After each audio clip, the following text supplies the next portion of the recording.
When we found out we had gotten the contract to do Myst 3, I mean, it was such an overwhelming honor. The only thing you could really equate it to is being in the film industry and having George Lucas say, "I'd like you to make the next Star Wars for me."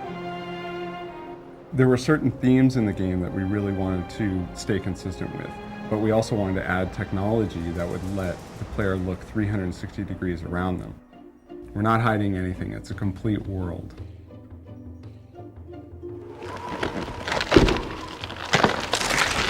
To say that we had a lot to live up to is a horrible understatement.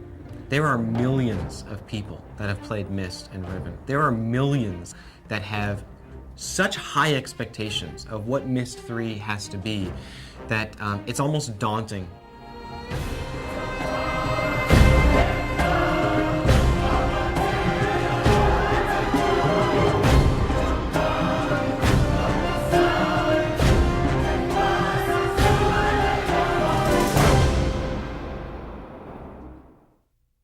Myst was a remarkable product when it first came out in 1993. A company by the name of Cyan produced the product.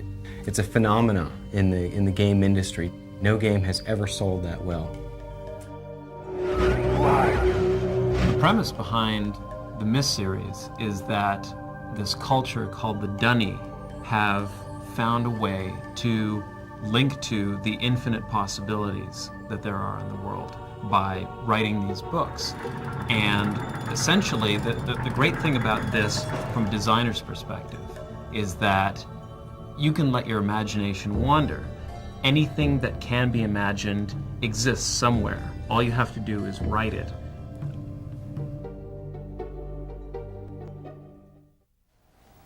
Atris, is that you? Come to rescue your book so soon? The really early decision that we made was to try to create a story context that would really offer us the opportunity to create a lot of deliberate puzzles. The lesson age concept gave us a great foundation to start from. My sons, I promise to teach you the secrets of my ages. This world is the idea behind the lesson age concept began with a question. I was looking at Myst Island from the original game, and I was thinking, why would someone who has the ability to write a link to a world with such diverse and unusual elements within it? Well, if Atris wanted to educate his sons about certain fundamental concepts, then he would write a linking book in such a way that it would incorporate these diverse elements. And it was really from there that the idea of these teaching ages arose. This what you expected, Atris? When you followed me here hoping to reclaim Relation? One of the challenges of telling a story in an interactive game is that you can't always control what sequence of events is going to occur in the game. So in order to make a story work in Exile, we had to come up with ways in which we could tell the story from various directions. What's the matter, Atris? Can't remember how things work? You'd get snippets of the story the more you progress through the game. You've returned, but where's Relation? I think what Cyan managed to capture in the Myst games is a world that felt very bizarre and surreal and intriguing, but at the same time somehow familiar. They would take these things that were perhaps medieval or Baroque and juxtapose them in a certain way that was impossible in our own world. And I think that made it very accessible for a lot of people. What I really wanted the designers to explore was the boundaries of what was defined as an age. In Myst and Riven, you see an age as this island within sort of an endless sea in this world. And for us, that could be anything. The environments of Exile aren't meant to be intimidating. Jananan is a very tropical environment and sort of a rock climber's paradise. Voltaic has sort of a Grand Canyon feel, a very majestic feel. Tamana is the new home for Atris and Catherine and their baby Yisha, so we wanted something that was very familiar, very Myst and Riven-like. Some of the other environments are very different. The original idea we had behind Idana, or the Life Age, as we referred to it in production, was to gather as much life and enrichment as possible into one area. This is basically all about life. The idea of the inverted tree was taking something normal and tweaking it and making it a little abnormal. Taking the tuft of the tree and turning that into the enclosure or the living space and letting everything else fall into the ocean, and then going for the absolutely radical. Technologically speaking, I mean, we ran into all sorts of issues. I was no longer confined to a flat two-dimensional map. I had to work three-dimensionally. I had to basically come up with another way to model this thing out. Everything was a challenge in this one. It is amazing how much work it takes to put together a project like this. You sort of have to step back and say, we are going to build the best game we can possibly build. We are going to put our heart and our soul into it. One of the first steps in achieving the graphics was to make sure that we had quality personnel. Our designers had to be top-notch. Our modelers and texture artists had to be some of the best in the industry. We had a lot of artists that were already using 3D Studio Max here at Presto Studios, so we started looking into the package and seeing how well it could do high-res, pre-rendered graphics for our game. The animators did a couple of tests early on, and the results were very positive.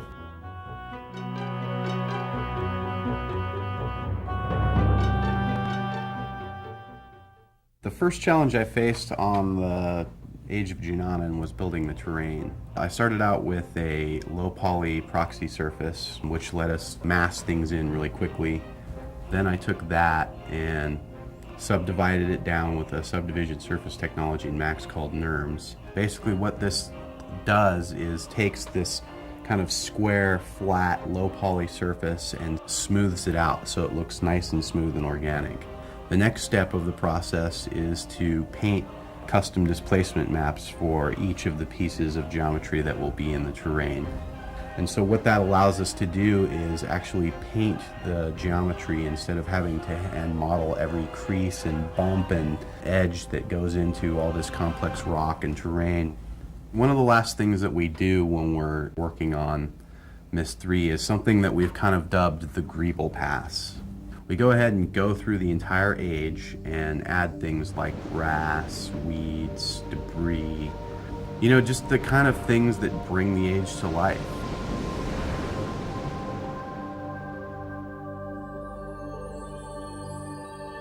I think with Exile, we really felt we had the opportunity to push the boundaries of pre-rendered 3D graphics to really create an exceedingly detailed, realistic world. What I really wanted the textures to provide for the player was that connection to the real world. The texture artists had a fairly large resource to draw from in the library that we've created over the last 8 years of developing photorealistic adventure games. But for Exile, in fact, we really found that the things that we were doing were so different that we needed to find new source material for almost everything that we did. The most difficult thing was to create textures that you couldn't really find a source for, but that had to look realistic. An example of that was the giant tusk building in Junanan. That texture had to be very recognizable as being sort of a bone-like structure, and yet the scale of it was just absolutely immense. And that texture had to hold up both from a distance without repeating and up close where you could see every little bump and crack in it.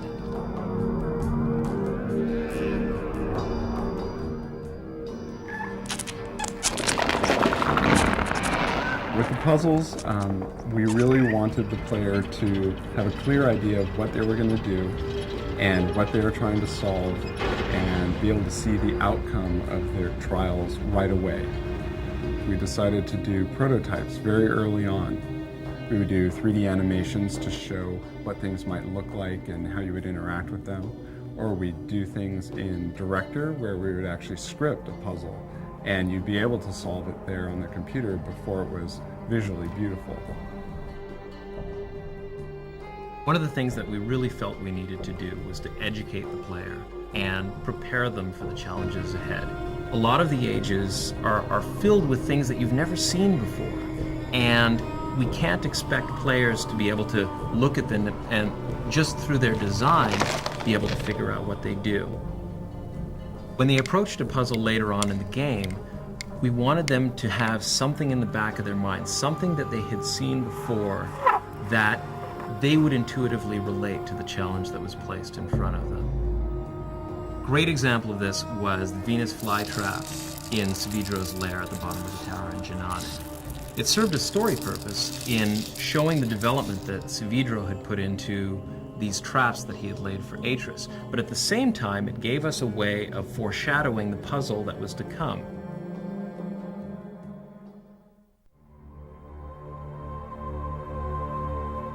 In my own opinion, I think that lighting was probably the most powerful tool that we had in creating these worlds. The mandate that I really put on each of the animators was to, with every scene that they created, to create something that would be a back-of-the-box picture.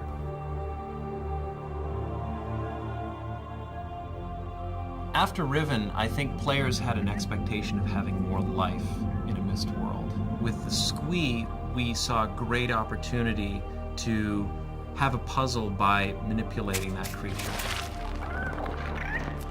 The first step of my job for realizing the animation of the Squee was to build the model. Once I've got a good wireframe mesh built, then I go ahead and build the material that tells the surface of the Squee how it should react to light. The last part of that is actually building fur. We actually have a little plug-in in Max that models each individual hair on the surface of the Squee. Once everything is in place, then I go ahead and build a virtual skeleton that will sit inside the Squee, which is what I animate.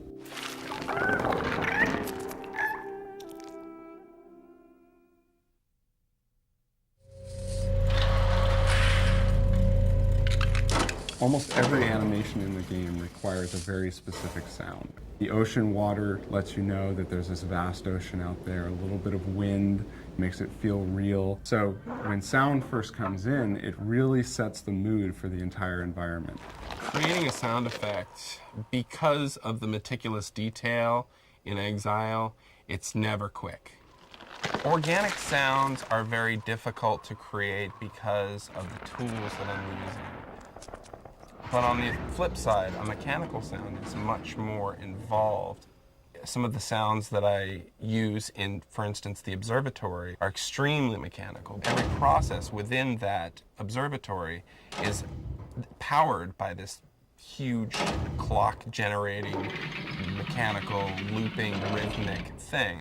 The elements that I put into this sound, I mean, there's probably 50 or 60 playing at any time. Speed. Real concern and action. Atris usually doesn't keep people waiting here this long. He's just been so concerned about his books. Myst 3 was a very complicated video shoot. There was a lot of very specific camera techniques, lenses used, that type of thing. Every single light that was in the computer-generated world, we would match on stage with a real physical light. And we'd use all kinds of gags, things to block to simulate leaves, or cutouts to simulate doorways. All of these kinds of things help to sell the shot. When the character walks into the room and the light falls on them properly, you can't tell what's reality and what's computer-generated. I suggest that you think very carefully about using it. Because the one thing I know about linking books, the doors they open don't close behind you. We had a really tricky shot in Exile. The idea was Atris walks in one end of the study and Savidro sort of links in behind. And we wanted to have this single continuous shot where the camera turns and looks at Atris and then turns all the way around and sees Savidro. The final composite with all of its elements actually took place over the course of 2 months. You have 4 pieces of video, you have special effects, you have the fire, you have the curtain falling away, and on top of that you have the camera swinging around, wherever it wants to go. Getting that effect done, in the can, looking right, was probably the most difficult video I've ever had to do in my entire life. Basically, we take the original footage, which is shot on blue. We knock the blue out of that, so all we have is the character that remains. We drop the character on top of the background, and that gets us 80% of the way there. In Combustion, we put it all together, sort of timing this piece over here, this piece over here, and because Combustion is actually a 3D compositing tool, we're able to move the camera and swing it around. It's a tremendous opening to the game. No! No!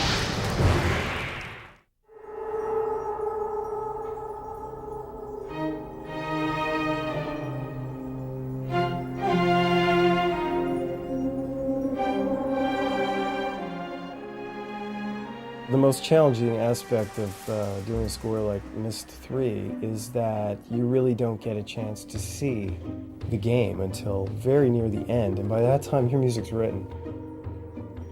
I began to develop themes very early on. The main character has his own theme, and he has sort of a dark and a light side to his personality, where you have the really dark, tortured guy, and then you've got, you know, his sort of childlike self with a boy soprano, actually singing the exact same music, but it takes on a whole new meaning.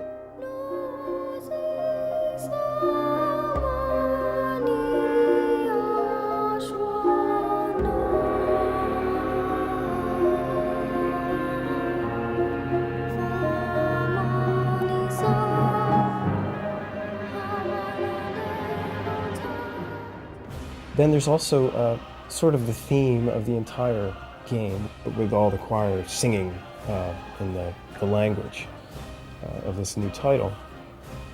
I sent the first draft to Presto, and they're like, okay. And it was a really fortunate place to start, because that really was the umbrella under which everything else could be tweaked and developed.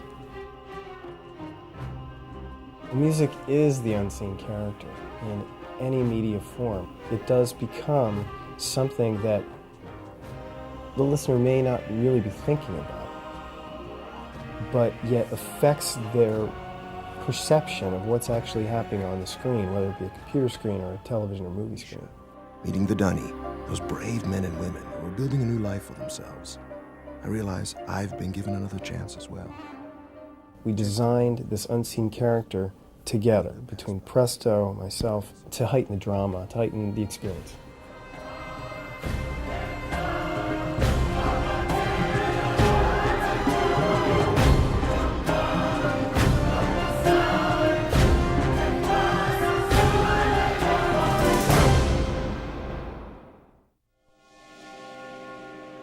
Myst and Riven presented all their images as sort of a slideshow. There'd be a single image and then you'd click and see another image. With Myst 3 Exile, we really wanted to immerse the player much more than just a slideshow. So we sort of combined the pre-rendered graphics with the technology of real-time 3D, and the player is able to see beautiful photorealistic graphics, but look 360 degrees around them and have a lot of freedom of movement. We call it Tamana. We moved here after H has finished writing Relisha. One of the big breakthroughs for us was finding a way to place movies and animations in the scene in such a way that they would continue to play no matter which direction you were looking. You could be looking up, down, sideways, continue to pan around and around, and the movies continue to play. You know, this trip is exactly what Atris needs right now. That's something that you couldn't do in Myst and Riven. This is really a step in technology for us. Well, the water technology in Exile, we wanted to do something a little different and a little better. We wanted to do more than just squish the pixels to the left and to the right or up and down. One of the coolest features about the water technology is the way we gave it the appearance of fading off toward the horizon. It really gives you a strong sense of distance when you're looking at the scene.